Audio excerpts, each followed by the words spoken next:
ఎప్పుడు వచ్చిందా ఈ మనసు ఏబుకి? ఏబు బ్రతుకు ఏబుకి ఎప్పుడు అర్థమైందా? ఆయన ముఖకాంతిలోకి వెళ్ళినప్పుడు. దేవుని ముఖకాంతికి ప్రవేశించిన దావీదన్నాడు, దేవా నేను పురుగు వంటి వాడను.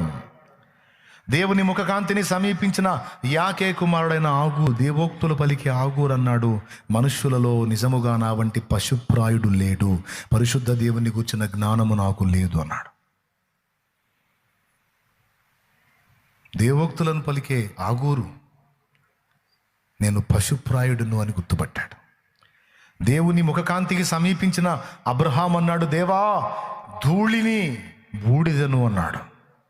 అబ్రహాం అంతటోడే ధూళి బూడిదని తగ్గించుకుంటే, దావీదు దైవ చిత్తానుసారమైన మనసు కలిగిన దావీదే నేను పురుగునయ్యా అంటే, దేవోక్తులను ప్రవచించే ప్రవక్త అయిన ఆగూరే నేను పశుప్రాయుడనంటే, అద్భుతమైన ప్రవక్తలుగా చెప్పబడిన వాళ్ళలో పెద్ద ప్రవక్తలలో ఒకడుగా ఎంచబడినటువంటి యెషయా ప్రవక్త, అయ్యో నేను అపవిత్రుడను ప్రభువా అంటే,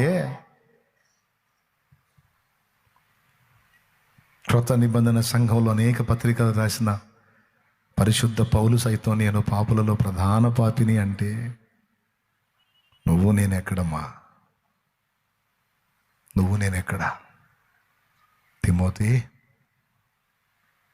ప్రధాన పాపిని అన్నాడు. ఎందుకు ఇలా ఇంత విరిగారు? ఎందుకు? తమను గూర్చి తమకు గొప్ప తలంపులు లేవెందుకు? తమను గూర్చి తాము గొప్పగా అనుకోలేదు ఎందుకు? తమను ధూళితోనూ దుమ్ముతోనూ పురుగుతోనూ పశువుతోనూ పోల్చుకున్నారు ఎందుకు? ఎందుకంటే దేవుడు ఆయన యొక్క ముఖకాంతి వాళ్ళు అనుభవించారు.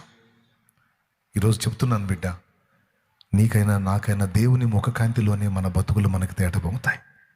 మనం ఎంత తప్పు చేస్తున్నామో, మనం ఎంత తేడా పడుతున్నామో, మనం ఎంత తప్పటడుగులు వేస్తున్నామో మామూలుగా మనకు అర్థం కాదమ్మా. మనం బాగానే ఉన్నట్టు ఉంటుంది, మనం క్రమంగానే ఉన్నట్టు ఉంటుంది, కరెక్ట్గానే ఉన్నట్టు ఉంటుంది, భక్తిగానే ఉన్నట్టు ఉంటుంది. కానీ మనం ఎంత చెడిపోయామో ఆయన దగ్గరికి పోతే కానీ మనకు అర్థం కాదు. ఆయన స్పష్టత ఇస్తే కానీ అర్థం కాదు. ఎంతమందికి అర్థమైంది ఇప్పుడు నేను చెప్పిన మాట? అర్థమైన వాళ్ళు చేతులు ఎత్తండి, కదిలించండి చేతులు. నిజంగా అర్థమైందా? చాలా సంతోషం. రెండు సంగతులు మీకు తేటగా అందించాను, ఓకేనా? బోధ ఎక్కడ నిగ్గుదేలిద్ది? వాక్యాగ్నిలో, అవునా? రైట్. బతుకు ఎక్కడ నిగ్గుదేలిద్ది?